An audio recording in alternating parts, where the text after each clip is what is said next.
Pemirsa, Bank Indonesia telah mengeluarkan peraturan Bank Indonesia tentang kewajiban penggunaan rupiah di wilayah NKRI. Peraturan ini akan mulai diberlakukan pada 1 Juli 2015 mendatang. Bagaimanakah sosialisasi dan implementasi peraturan ini dan apa kaitannya dengan situasi ekonomi global dan pertumbuhan ekonomi Indonesia pada khususnya? Kita akan membahasnya bersama Bapak Tirta Segara, Kepala Departemen Komunikasi Bank Indonesia, dan Bapak Winang Budoyo. Beliau adalah Chief Economist dari CIMB Niaga. Selamat siang Bapak-Bapak. Selamat siang Pak Tirta. Kita ke Pak Tirta terlebih dahulu, Pak Winang ya. Pak Tirta, ini apa dasar hukumnya mengenai penerapan dari peraturan wajib menggunakan rupiah di NKRI ini? Ya, ini adalah dasar hukumnya kalau undang-undangnya adalah Undang-Undang Nomor 7 Tahun 2011 bahwa penggunaan rupiah di wilayah NKRI ini sebuah kewajiban. Ya. Setiap transaksi yang dilakukan di wilayah NKRI, baik jual beli barang atau jasa dan bayar membayarnya itu wajib menggunakan rupiah. Dan Bank Indonesia mengeluarkan PBI, kemudian surat edarannya juga, PBI pada bulan Maret, surat edarannya pada bulan Mei, untuk memberikan detailnya gitu, seperti apa sih, karena cakupannya cukup luas, ada beberapa pengecualian dan sebagainya. Ini kan transaksi biasanya ada tunai dan ada non tunai. Ini dibedakan nggak dimulai diberlakukannya di Indonesia, Pak? Beda sedikit. Kalau yang tunai ini sebetulnya sudah berlaku, yang non tunai ini nanti mulai 1 Juli juga diberlakukan, tapi prinsipnya sama, baik tunai maupun non tunai sama, harus menggunakan rupiah. Harus menggunakan rupiah. Kita ke Pak Winang, dari kalau kita lihat kan sebagai seorang banker, seorang ekonom di dunia perbankan, ini bisa dilihat efektivitasnya tidak sih Pak mengenai penggunaan kewajiban menggunakan rupiah di dalam negeri untuk katakanlah menstabilkan rupiah? Iya, sebetulnya kalau dilihat dari penstabilan rupiah ini bisa dibilang bukan alat utama untuk menstabilkan. Tapi kalau nanti setelah ini diterapkan kemudian rupiah stabil, itu bisa dikatakan bonus lah ya, bonus ya Pak ya. Tapi kalau di dunia perbankan apa ini sudah mulai dilihat efektivitasnya, dirasakan atau gimana? Kita masih dalam proses membangun terus ya, karena juga PBI-nya juga baru kemarin, SCB-nya baru dikeluarkan, jadi kita masih dalam proses. Kita juga melakukan komunikasi aktif dengan Bank Indonesia untuk melakukan implementasi dari program ini. Baik. Jadi Pak Tirta, kalau untuk tujuan stabilisasi rupiah itu hanya bonus. Jadi tujuan utama penerapan kewajiban menggunakan rupiah ini apa, Pak? Ya, betul. Yang pertama ini adalah menegakkan kedaulatan bangsa, bahwa mata uang itu salah satu simbol negara, sehingga ini rupiah ini, penggunaan rupiah ini perlu ditegakkan kedaulatannya. Yang kedua adalah kita melaksanakan kewajiban hukum, bahwa undang-undang ada dan kita melaksanakan kewajiban hukumnya. Nah, yang ketiga ini bonusnya untuk stabilisasi rupiah. Memang kebetulan kalau ini diterapkan secara baik, konsisten, ada permintaan unnecessarily, permintaan dolar lah itu ada. Jadi ketika ini diterapkan pada saat rupiah sedang melemah, kemudian masyarakat berpikir, oh jangan-jangan ini taktiknya BI untuk menstabilkan rupiah, begitu Pak? Itu persepsi itu. Jadi memang perlu diluruskan bahwa tujuannya ini adalah untuk menegakkan kedaulatan. Rupiah stabil atau tidak nantinya itu adalah bonus dari penerapan peraturan ini, begitu ya.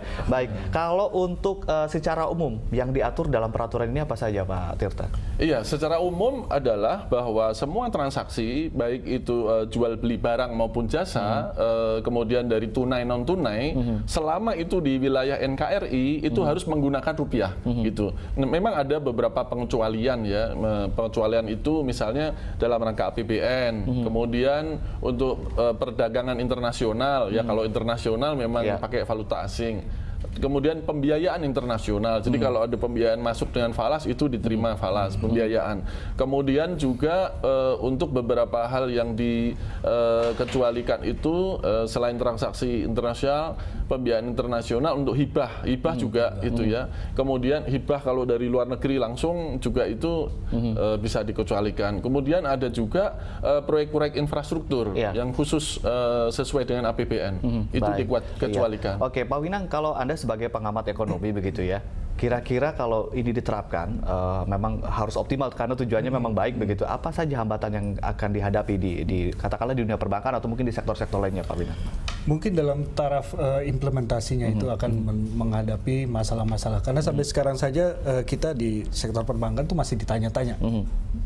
Oleh nasabah kita juga bertanya, karena memang dari Bank Indonesia pertama mesti yang bisa dilakukan adalah ke arah perbankan. Tapi untuk mengimplementasikan kebijakan ini tentu saja nggak hanya dari sektor perbankan, ada sektor real juga, sektor yang lain begitu ya. Nah itu pasti akan secara perlahan harus dilakukan. Artinya menurut Anda kira-kira sampai berapa lama kira-kira rentang waktu yang dibutuhkan untuk kemudian bisa tersosialisasikan dengan baik pada masyarakat, Pak Winang? Saya nggak bisa menyebutkan time frame berapa lamanya, tapi saya rasa ini proses ya, jadi harus terus Berarti Anda tetap optimis begitu nanti nasabah akan mengerti dengan sendirinya. Karena kalau saya pribadi gitu, saya bingung kalau misalnya saya punya tabungan, saya simpan uang dalam dolar, lalu kemudian saya konsumsi sendiri dolar, itu apakah itu boleh atau tidak? Nah, itu yang seperti itu kan tidak kemudian belum terkomunikasikan dengan baik. Sepertinya perbankan kan dapat dua tugas ya.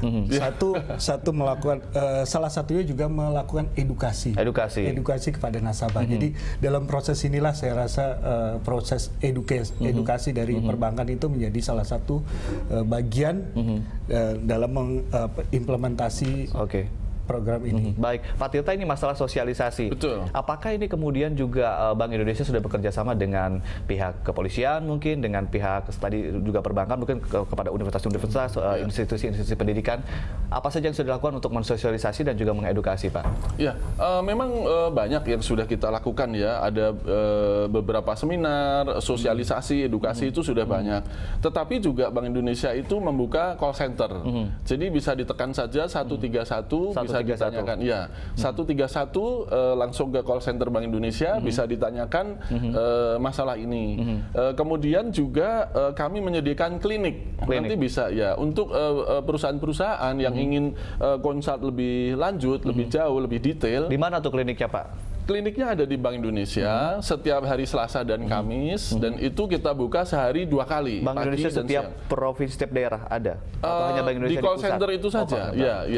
Kebetulan memang sedang dipusatkannya di kantor pusat sini, karena banyak kantor pusat perusahaan itu kan adanya di Jakarta, jadi dipusatkan di sini. Kalau yang di daerah nanti juga bisa diatur ya. 131 itu 24 jam, Pak Tirta? Enggak, hanya mulai jam 7 pagi sampai jam 4 sore. Itu hari kerja begitu hari ya? Kerja. Kalau mau transaksi ini takut saya melanggar aturan atau tidak, saya telepon aja 131 begitu ya. Minta penjelasan. Ini tadi Pak Winang mengatakan ini implementasinya nanti yang akan kita pantau dan kita kita patut kritisi begitu ya. Nah, ini penegakan hukum itu juga penting. Kalau misalnya saya melanggar, siapa yang menghukum, siapa yang menangkap, kita kan nggak tahu. Apakah pihak kepolisian sudah bekerja kerjasama? Bank Indonesia juga tentunya tidak bisa mengawasi sendiri. Kita bekerja sama dengan aparat, khususnya kepolisian memang. Jadi nanti bisa kita kan buka 131 itu, masyarakat juga bisa langsung melaporkan kalau memang ada yang melakukan transaksi selain dengan rupiah atau kuotasinya bukan rupiah dan sebagainya. Dan kami bekerja sama dengan baik, dengan berkoordinasi dengan baik dengan kepolisian gitu, sehingga bisa dilakukan tindakan. Baik, nanti kita akan sambung lagi Pak Winang dan juga Pak Tirta. Kita harus break sebentar dan pemirsa Special Dialog akan kembali saat lagi. Ya, Anda kembali lagi dalam Special Dialog dan masih bersama kita ada pengamat atau dari Chief Economist dari CIMB Niaga, Bapak Winang Budoyo dan juga Bapak Tirta Segara dari Bank Indonesia. Kita ke Pak Winang terlebih dahulu. Ini masyarakat, termasuk saya sebagai orang awam, bingung. Kenapa sih dengan transaksi saya menggunakan dolar itu akan membuat pertama kedaulatan Republik Indonesia terancam lah dari segi keuangan begitu ya. Kedua dari segi stabilitas rupiah juga ikut terancam. Apa sih yang membuat hal tersebut terjadi, Pak? Sebetulnya bisa dijelaskan secara angka berapa transaksi dolar per hari yang memang perlu dan memang tidak perlu begitu? Iya, sebetulnya ini gampang ya, teori ekonomi gampang, supply demand. Supply demand. Kalau demandnya naik berarti harganya naik kan, sementara supply-nya terbatas jadi harganya naik. Nah, seperti itu. Nah, kalau kita lihat angka yang saya dapat dari Bank Indonesia, setiap hari itu paling tidak ada permintaan tambahan falas yang sebetulnya tidak berkait dengan transaksi internasional itu sebesar 200 juta dolar. 200 juta dolar per hari. Per hari atau itu sekitar 6 miliar lah. Additional atau bisa dibilang itu tidak penting begitu, tidak terlalu penting. Tidak penting. Artinya yang seharusnya bisa memakai rupiah tapi sekarang menggunakan US 200 juta dolar 200 juta dolar per hari. Per hari. Kalau dalam satu bulan? Satu bulan sekitar 6 miliar. 6 miliar itu yang memang unnecessary begitu dalam transaksi dolar. Nah, biasanya transaksi apa saja Pak kalau itu mencapai? Ya banyak ya. Terutama untuk mungkin kalau kita tahu pembelian elektronik ataupun misalnya untuk transaksi traveling itu kan semua kebanyakan masih menggunakan dolar begitu ya? US dollar dan ini mostly US dollar gitu. Jadi itulah. Kalau misalnya itu bisa digeser atau diganti menjadi rupiah, saya rasa permintaan akan turun, rupiah akan lebih stabil. Rupiah akan lebih menguat sedikit demi sedikit. Itu tadi bonusnya, stabilitas begitu ya. Tapi intinya pertama adalah rupiah akan lebih stabil. Tapi Pak Tirta, Anda bilang ini stabilitas rupiah hanya bonus. Tapi kalau transaksinya 6 miliar per bulan itu kayaknya emang lumayan banget Pak untuk kekuatan rupiah sendiri. Iya, lumayan memang. Tapi secara relatif kalau transaksi falas di pasar falas di Indonesia itu rata-rata seharinya kan sekitar 5 miliar dolar ya sehari ya. Memang itu relatif kecil dibandingkan dengan Malaysia atau Thailand yang sudah mencapai 11 sampai 13 miliar dolar sehari. Jangan dibandingkan Singapura. Singapura bisa 300 miliar.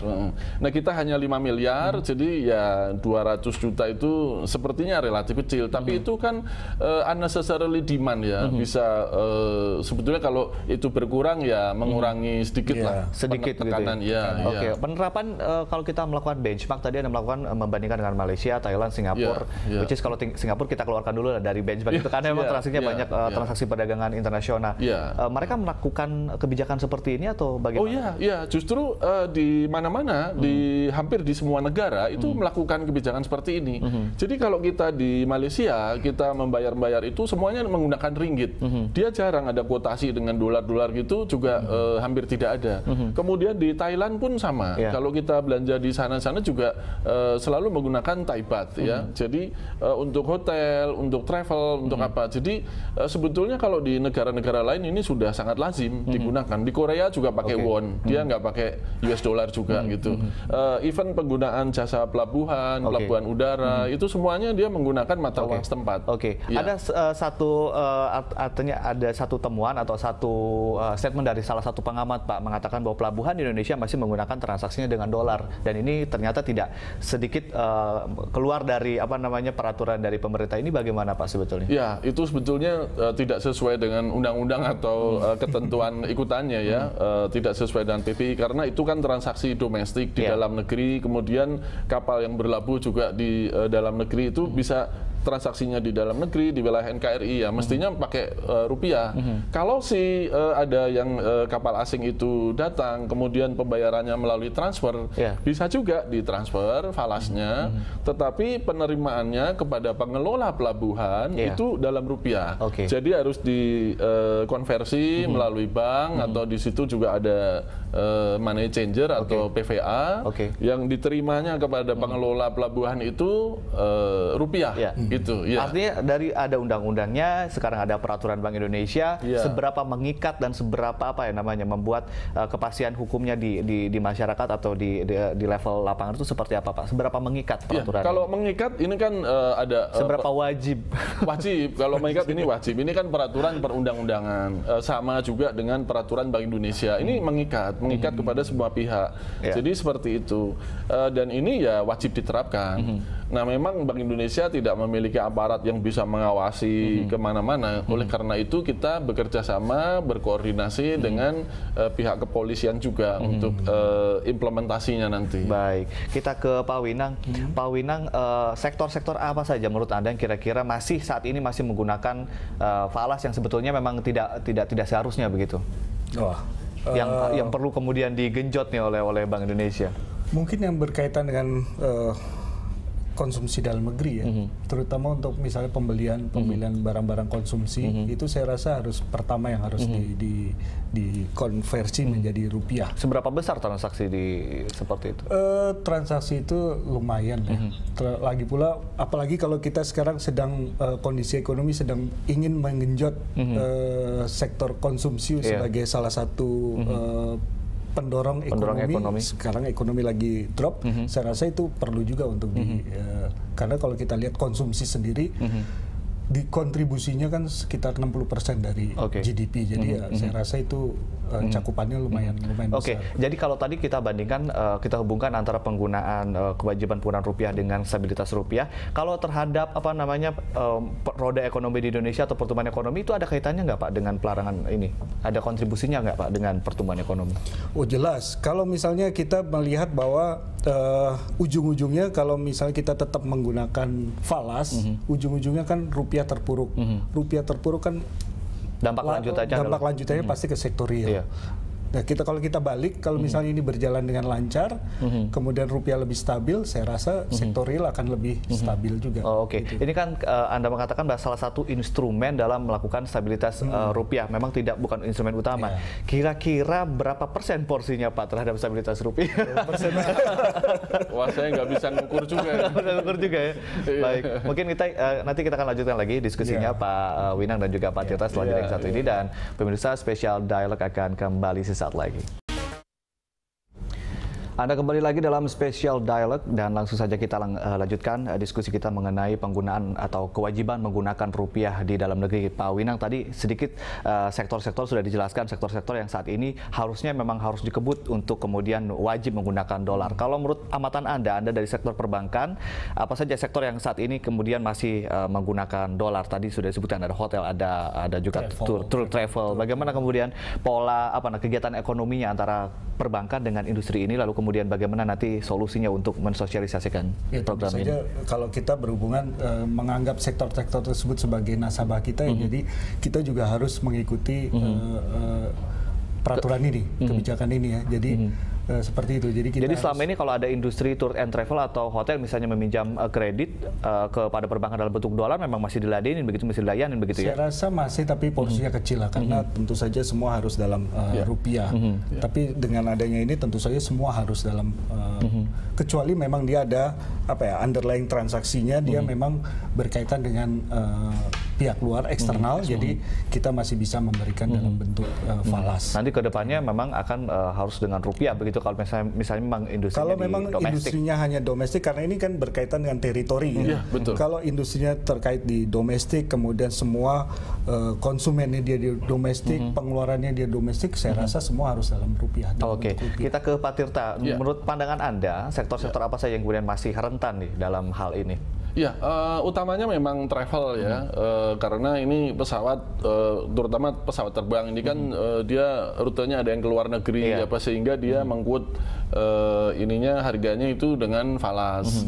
Kemudian juga travel bureau, kemudian ya travel agent itu biro perjalanan itu mengkutnya kalau untuk tur kemana, tur ke luar negeri itu juga dalam valuta asing. Ini kan industri yang satu dengan yang lain saling mengkait begitu. Betul. Bagaimana BI kemudian mengikat katakanlah tadi industri penerbangan sehingga dia meng-quote tiketnya juga dalam bentuk rupiah. Itu bagaimana nanti mekanismenya, Pak? Kami dengan gencar melakukan sosialisasi ya, terutama melalui asosiasi-asosiasi seperti perbankan juga ini kita tugasi saja supaya melakukan sosialisasi edukasi ke nasabahnya. Untuk asosiasi perjalanan juga sama, untuk biru-biru perjalanan juga kita undang, kita sosialisasi, untuk yang lain-lain juga, sehingga bahwa ini tidak boleh karena ini melanggar undang-undang, dan kuotasi itu harus single quotation, yaitu dalam rupiah saja. Dalam rupiah saja. Ya, kalau mengenai kursnya, Bank Indonesia memang tidak menetapkan kursnya harus berapa, tetapi ada beberapa hal yang bisa dipakai referensi ya. Misalnya kursnya pakai Cisdor, setiap hari jam 10 itu ada di website Bank Indonesia bahwa kurs hari ini adalah sekian. Silakan nasabah bertransaksi, tapi ada kira-kira patokan kira-kiranya ada itu. Baik. Iya, ini kan Juli juga peraturannya akan dikeluarkan ya untuk yang non tunai kalau tidak salah, Pak Tirta ya. Sudah keluar peraturannya, dia berlaku efektif. Bulan Juli. Sudah keluar. Nah, berapa target waktu kira-kira sampai peraturan ini dikatakan optimal? Mungkin ada rentang waktunya nggak, Pak? Ya, targetnya berapa tahun atau berapa bulan begitu? Kalau tahun sih nggak sampai tahun ya, karena kita sampai kita yang namanya klinik, kita buka klinik untuk ini ya, yang sudah mendaftar saja sampai bulan Juli itu sekitar ada sudah hampir 300 perusahaan sudah mendaftar. Kami juga melakukan sosialisasi itu dengan kelompok-kelompok perusahaan, misalnya kelompok perusahaan Jepang, kelompok perusahaan Korea. Ini kan karakteristiknya mereka hampir sama. Per kelompok itu bisa ratusan perusahaannya. Yang sudah kita lakukan itu sehari 2 kali itu pagi sore itu sekitar satu sesi itu antara 30 sampai 60 perusahaan. Itu yang sendiri-sendiri individual. Itu sudah dijadwalkan begitu ya, Pak? Sudah, mereka bisa menghubungi call center 131 itu dan bisa minta waktunya kapan yang ada itu. Ya. Tanpa biaya apapun begitu ya, Pak? Tanpa biaya apapun itu di Bank Indonesia. Malah diberi konsumsi malah. Oh gitu, nanti saya saya pura-pura konsultasi deh kalau gitu. Oke, Pak Tirta, Pak Winang, kita harus jeda sebentar, nanti kita sambung lagi. Dan pemirsa, Special Dialog akan kembali sesaat lagi. Anda kembali lagi dalam Special Dialog, langsung saja kita lanjutkan diskusi kita ke Pak Tirta. Kalau tadi kan wajib menggunakan rupiah, tapi ada beberapa sektor, ada beberapa bidang memang boleh menggunakan falas. Sektor-sektor apa saja, Pak? Atau poin-poin mana saja yang boleh menggunakan falas? Yang tadi saya katakan bahwa yang dikecualikan itu antara lain transaksi-transaksi yang terkait dengan APBN ya, dan juga transaksi bank itu kalau simpanan dalam falas itu masih boleh. Karena ini kan menyimpan, bukan bertransaksi. Jadi simpanan dalam falas boleh. Masyarakat kalau punya falas disimpan di bank, ditarik lagi itu masih boleh. Asal tetapi tidak membelanjakannya atau tidak jual beli, tidak melakukan transfer gitu. Tidak, ya transfer dalam rangka transaksi jual beli itu nggak bisa. Itu yang tidak boleh. Itu harus dengan rupiah.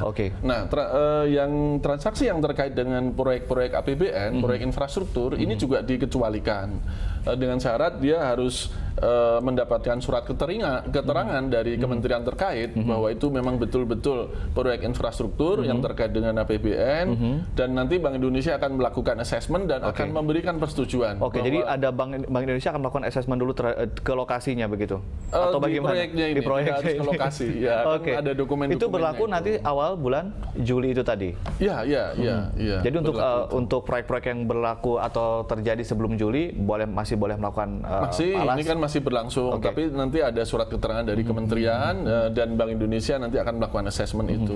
Kemudian untuk kontrak-kontrak jual beli yang memang sudah ditandatangani sebelum tanggal 1 Juli, ini juga masih berlaku sampai habis. Setelah kontrak ini habis, ya sudah kontrak baru, dia harus menggunakan rupiah nanti. Baik itu transaksinya maupun kuotasinya harus rupiah. Kita ke Pak Winang mengenai pendapatan dan belanja negara yang berhubungan dengan APBN begitu.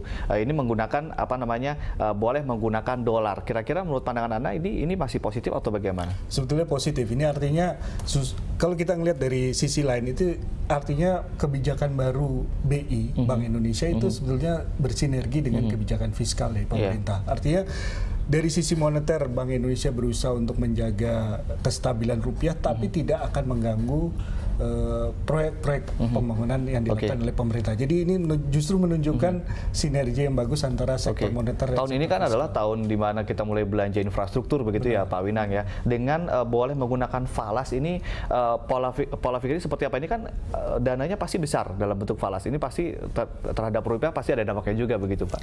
Ya sebetulnya ini belanja yang menggunakan falas saya rasa terkait dengan import ya. Karena untuk melakukan investasi kan tentu saja membutuhkan bahan baku. Bahan baku memang ada yang dari dalam negeri, ada yang dari luar negeri. Yang di luar negeri artinya harus diimport. Nah yang diimport ini yang dikecualikan oleh peraturan ini. Termasuk belanja modal. Belanja modal saya rasa masih diperbolehkan pakai falas. Itu nanti dampaknya terhadap gimana terhadap rupiah Pak?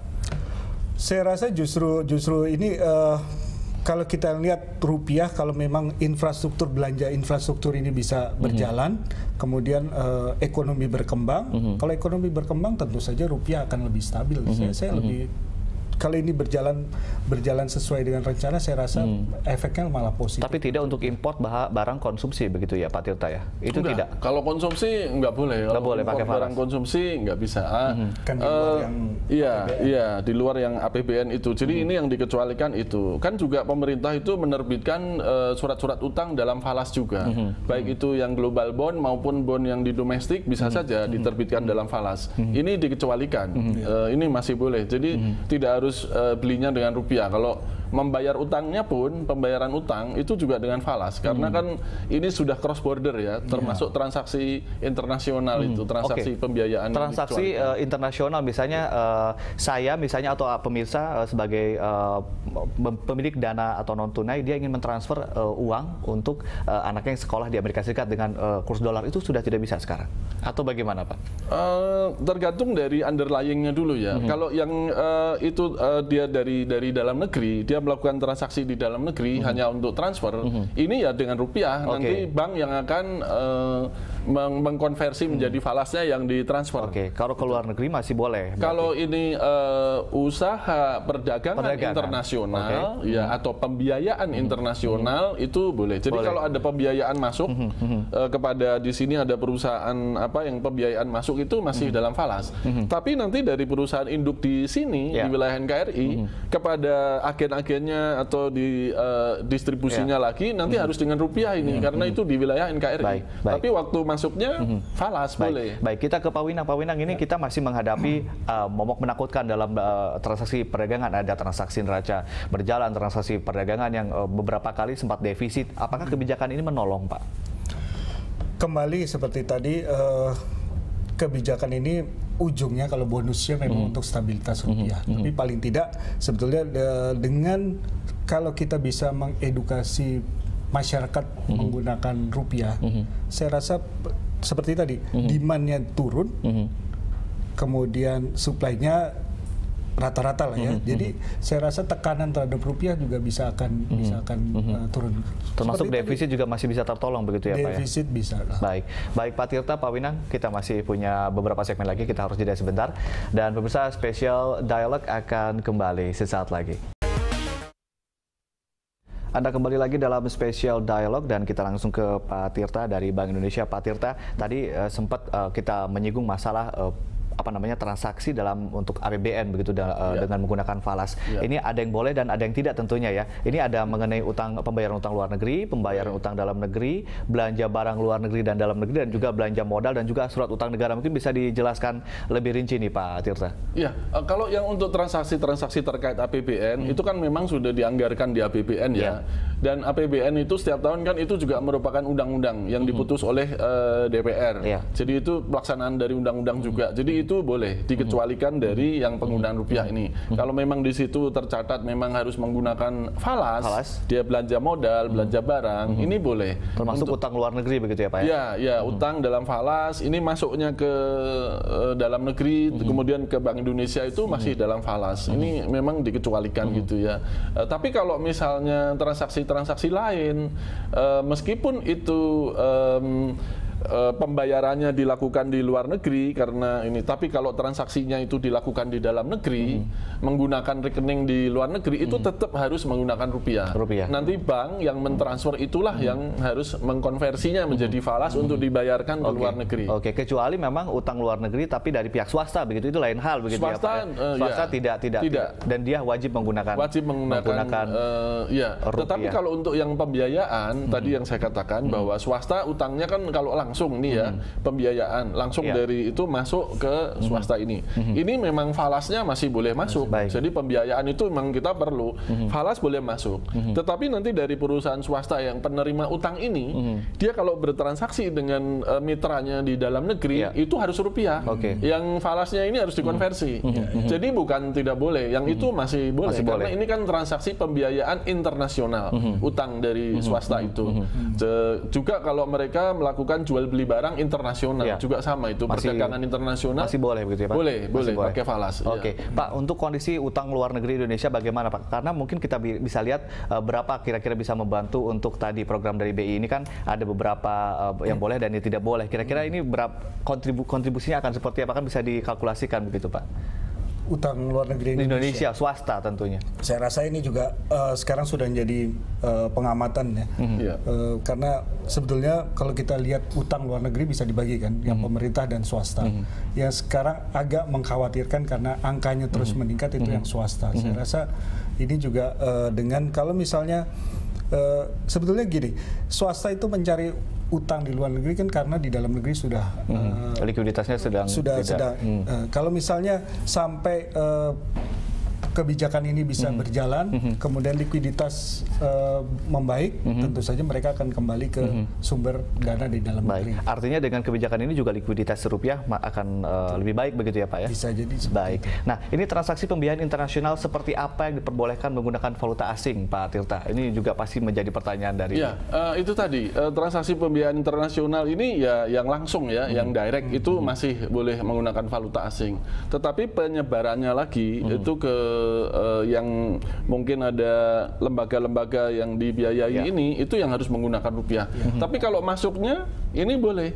Nah, nanti si induk perusahaan ini misalnya dari lembaga-lembaga yang menjadi distribusi atau yang dibiayai itu, dia juga antar ini rupiah.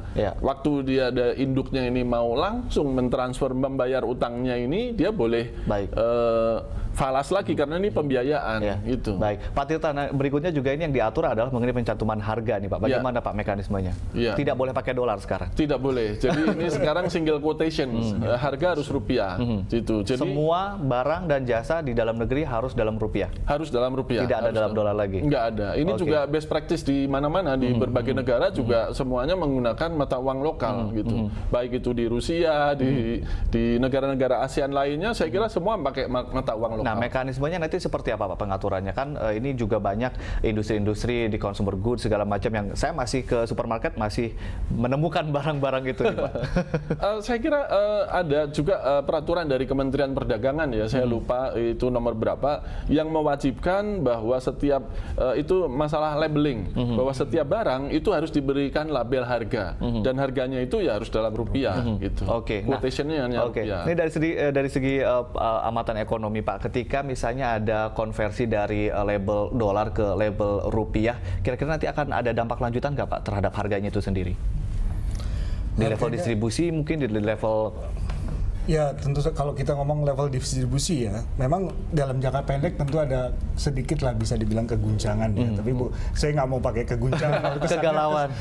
Kesannya kayaknya jelek banget gitu. Tapi paling tidak itu ada mereka membentuk buffer lah, bantalan karena mereka masih menganggap bahwa untuk mengantisipasi kalau artinya harganya akan dinaikkan beberapa bisa rupiah jadi begitu. Itu dari kan seperti yang terjadi kalau misalnya kita lihat distributor handphone. Itu kan tentu dari level di sisi atau di level distributor dia sedikit menaikkan harga untuk sebagai buffer untuk kalau misalnya mengantisipasi kenaikan atau penguatan US dollar. Dari dolar. Tapi kalau ini sudah berjalan kemudian lebih stabil ya? Saya rasa mereka tidak perlu membentuk buffer.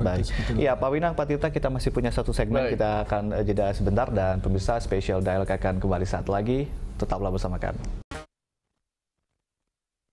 Iya, tidak terasa kita sudah masuk di segmen terakhir untuk diskusi kita. Mungkin kita ke Pak Tirta terlebih dahulu, karena kalau untuk dialog seperti ini memang harusnya memang lebih panjang dan lebih detail, karena kalau dibikin buku pun tebal sekali buku ya, buku panduan begitu Pak Tirta. Mungkin apa yang ingin disampaikan Pak Tirta kepada masyarakat secara luas, mungkin khususnya untuk industri juga beberapa sektor industri. Ya, kami di dalam website ada Q&A ya, yang bisa diakses langsung di website, dan juga kalau masyarakat ingin bertanya singkat-singkat itu juga bisa tekan saja 131.